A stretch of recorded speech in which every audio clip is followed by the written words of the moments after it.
Hey guys, welcome back to my channel Rewind That. It's your girl Miss K.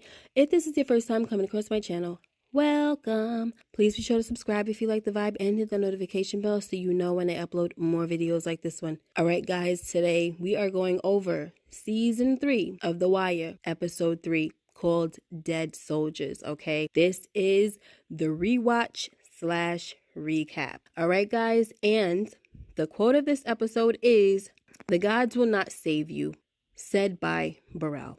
Okay, so let's get into this episode, guys. So the episode starts off with Omar and his crew staking out another Barksdale stash. And his crew wants to know why they got to keep hitting up the Barksdale people. Because there's enough stash houses all over the city and they don't belong to Barksdale. Plus, the crew is not feeling how risky this sounds. But all Omar can say is, because. And Kimmy was like, because. And Omar says, indeed. So the messed up part about this whole thing is that Omar is putting his people in danger over a personal vendetta. And we're going to see just how costly these selfish actions are, okay? Next, the deputy wants Officer Dozerman's gun off the streets. Bunk is told by a superior that they don't want a departmental weapon on the streets as a principal thing. So the case is not done until the gun comes home. But this means that Bunk is being sent to look for a needle in the freaking haystack, guys, okay? Because the last thing he heard about the gun is that it was sold and the name of the buyer is Peanut with no known whereabouts, okay? And y'all already know there's a lot of peanuts out there. Next, Stringer and Prop Joe meet up. And Joe tells Stringer that Cheese was taken in for some BS where the cops tried to pin a hit on him. But Cheese kept his mouth shut while the police slipped up and let it be known that they heard Cheese talking on the wire. So bottom line to this conversation is that Prop Joe tells Stringer to continue to stay off the phones and to keep it quiet because police can't stand boredom. So keep it boring, String. Next, Daniels tells his squad that they're no longer looking at Prop Joe since the new mandate is to focus on lowering the murder rate, which means that they have to target the body droppers. So the new suspect that they're looking at has at least 3 bodies in the last 4 months, and he goes by the name of Prince K. But Kima is not thrilled about this, guys. She's not thrilled about the new mandate because she feels like they should still be investigating Prop Joe and Stringer Bell. When Kima states that Stringer Bell has bodies too, Daniel says, not lately, and Prop Joe ain't making noise either. So Kima says they still got kids selling on the corners, and now we supposed to just let them walk on because we blew a wire over a dog. And while she's going on and on, acting like the female McNulty, who is nowhere to be found, by the way. Okay, so while she's going on and on, you got Prez and Freeman looking at her like she done lost her freaking mind. So y'all know how Daniels get down, right? He is too cool and too laid back to be going back and forth with his subordinates. So he gets up, sticks the picture of the target on the board and says, "I want an investigative strategy mapped out by week's end." And that was that, guys, okay? He basically hit her with the, "I said what I said." And I was here for it. I mean, Kima made some good points, but once Daniels told her that it's the new mandate coming from up top, she should have backed off because he doesn't need the extra stress, okay? Listen, we even heard old girl, Rhonda, stick up for her man saying, "Listen, Cedric doesn't need that extra stuff," okay? She was sticking up for her boo, okay? But anyway, guys, so I also want to add that Cedric has already went to bat for them a few times already. You know what I'm saying? So cut the man some slack. Next, McNulty goes to the correctional facility to further investigate D'Angelo's death. He tries to reenact the situation by placing the belt around his neck and tying it around the doorknob, then sitting down. He's definitely good police, guys, but he ain't a good employee because he don't listen. Next, Cuddy is looking for an old girlfriend and he goes to her sister to get some information. And the sister lets him know that Grace is on some other stuff. She done changed, okay? She living that county life and she ain't got no time for city folk no more. She tells Cuddy that her sister is a teacher at Ida B. Wells. So Cuddy gets all dressed up so he can go find his woman, okay, and see if he still got a chance.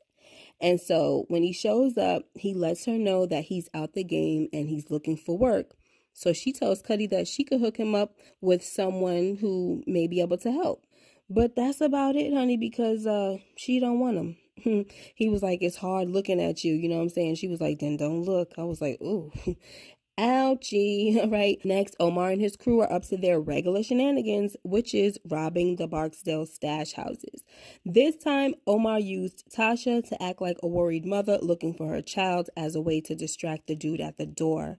And just when they think they're about to get out of there without a hitch, soldiers come out of the woodwork and it turns into a gun battle in broad daylight, guys.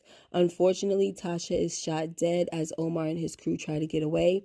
And when Kimmy sees this, she goes crazy. She stops dead in her tracks and takes aim at old boy, and her target was flawless, guys, okay?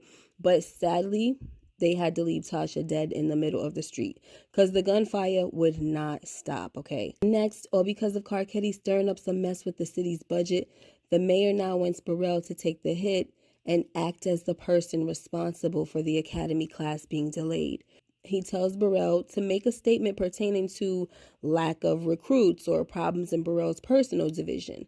Come up with whatever reason that's going to make it look like Burrell is at fault.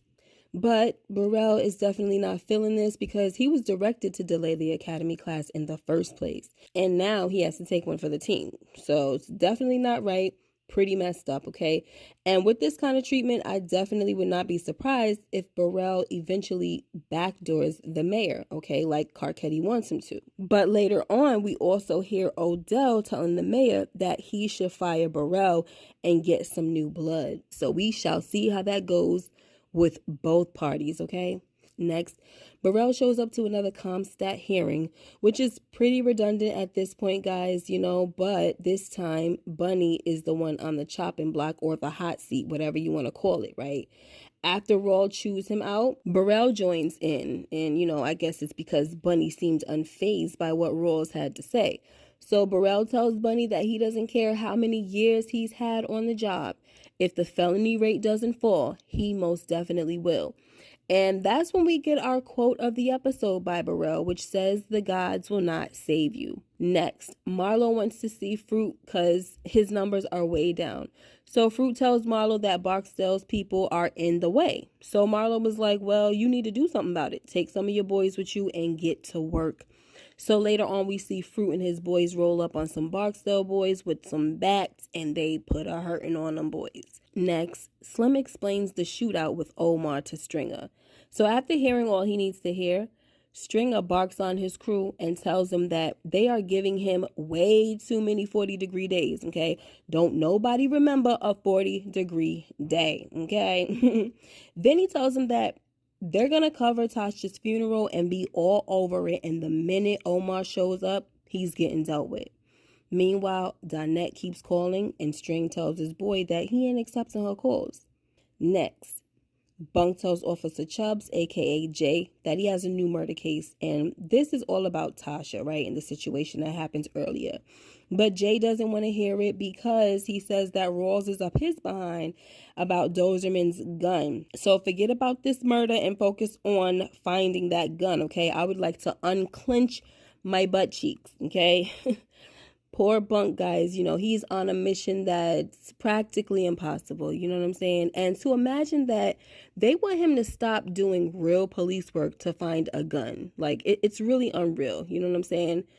I mean, do they want the murder rate to go down or what? You got a good police officer, a great detective, I'm sorry, and you got him doing this kind of work? Like, over some pride stuff? Like, that's really what it is, guys.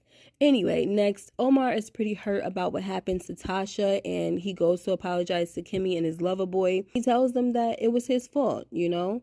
And I appreciate him owning up to that. But Kimmy wasn't trying to hear it, guys, and she tells him that all that sorry stuff don't mean nothing to her. Next, the two McNultys get together and bond over their failed love lives. Then McNulty 1 tells McNulty 2 that he's going to go down to Western tomorrow to see what's what after the towers went down. And Kima is down for this, even though they're not supposed to be doing that because they have to start their investigation on Prince K tomorrow. So the next day they go stake out the corners and find out that there are lots of new faces, okay? And the thing that stood out the most to them is the fact that it's quiet. So Kima wants to know how Barksdale lost the towers and is still able to stretch out without bodies dropping. Then McNulty gets a call that Ray Cole collapsed on a Stairmaster this morning. We later find out that the worst homicide detective is dead, guys. Still kind of sad though. And as a tradition, they have his wake at the bar. Next, Bunny calls a meeting and tells his men that he has a new strategic plan for the district. And this involves moving all street-level trafficking to 3 designated areas. Bottom line is, he about to make selling drugs legal so they can focus on decreasing the murder rates. But this only works if the dealers sell in the designated areas, away from residential and commercial areas and schools. But once they're all comfortable, that's when they move in on them. So clearly it's a trick. Okay, guys. In the last scene, we see Tasha in the coffin prepared for her wake. And of course, they are waiting for Omar to show up. But come on now. They should know that Omar is not stupid enough to do that. At least not in the open because, we do see him lurking in the shadows. And that is how the episode ended, guys. And that is the video for today. Thank you so much for joining me, and make sure you like, comment, and subscribe if you haven't already, and hit that notification bell so you know when I upload more videos like this one. Until next time, you take care and be blessed. Bye-bye.